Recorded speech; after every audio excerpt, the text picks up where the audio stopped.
مؤثر و ارزنده ইরানের মিসাইলের তাণ্ডব লীলা দেখছে পুরো মধ্যপ্রাচ্য জুড়ে এখন পর্যন্ত ১২৫টি মিসাইল ছুড়েছে তেহরান। মধ্যপ্রাচ্যের ৪টি ঘাঁটিতে মার্কিন সামরিক স্থাপনাকে লক্ষ্য করে ধ্বংসযজ্ঞ চালিয়েছে তেহরান।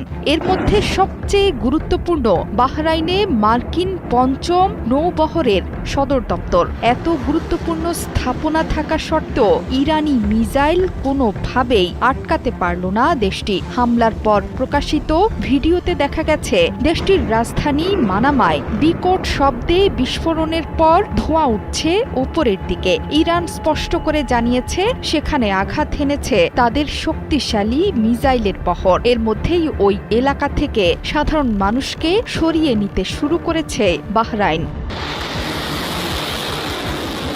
একই সময়ে কুয়েত এবং সংযুক্ত আরব আমিরাতেও বিস্ফোরণের শব্দ শোনা গেছে। এছাড়া কাতারে প্যাট্রিয়ট প্রতিরক্ষা ব্যবস্থা ইরানের একটি মিসাইল ঠেকিয়ে দিয়েছে বলে জানিয়েছে কাতার ভিত্তিক সংবাদ মাধ্যম আল জাজিরা। ইরানের হামলায় মধ্যপ্রাচ্য জুড়ে তুমুল ক্ষয়ক্ষতির খবর দিয়েছে আন্তর্জাতিক গণমাধ্যমগুলো।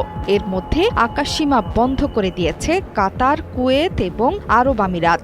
আবুধাবিতে ইরানের ছোড়া বেশ কয়েকটি মিসাইল আঘাত এনেছে। এতে একজনের মৃত্যু হয়েছে বলে জানিয়েছে আল জাজিরা। এই হামলাকে জাতীয় সার্বভৌম ও আন্তর্জাতিক আইনের চরম লঙ্ঘন বলছে আমিরাত।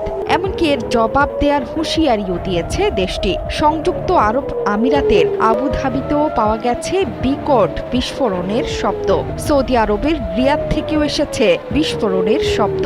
মধ্যপ্রাচ্যের মোট 5টি ঘাঁটিতে এর মধ্যে আঘাত হেনেছে তেহরান। শনিবার সকালে ইরানে ইসরায়েলের আঘাতের পর 1 ঘণ্টাও সময় নেয়নি তেহরান। শত্রুর আগ্রাসনের জবাবে অধিকৃত ভূখণ্ডের দিকে প্রথম দফায় মিসাইল এবং ড্রোন হামলা শুরু করে তেহরান। প্রথম দফায় ইসরায়েলের আকাশসীমায় অন্তত 35টি ব্যালিস্টিক মিসাইল ছুড়েছে ইরান। এর মধ্যে কিছু কিছু মিসাইল প্রতিহত করলেও বেশিরভাগই আঘাত হেনেছে লক্ষ্যবস্তুতে। ধ্বংসযজ্ঞের ভিডিও প্রকাশ করতে শুরু করেছে গণমাধ্যম। এখন পর্যন্ত একজন ইসরায়েলির আহত হওয়ার খবর পাওয়া গেছে ইরানি মিসাইলের আঘাতে। ইরানি মিসাইলের তাণ্ডবে দিক বিদিক ছুটছেন ইসরায়েলি জনগণ। হাসপাতাল থেকে শুরু করে সব জায়গাতেই ইরানি মিসাইলের ভয়ে নিরাপদ আশ্রয়ে যেতে মরিয়া ইহুদি জনগণ। দেশজুড়ে জাতীয় জরুরি অবস্থা ঘোষণা হয়েছে আগেই। সামনে আরও কঠিন সময় অপেক্ষা করছে ইসরায়েল তথা পুরো মধ্যপ্রাচ্যের জন্যে। জোহরা চৌধুরী সেতু, ৭১।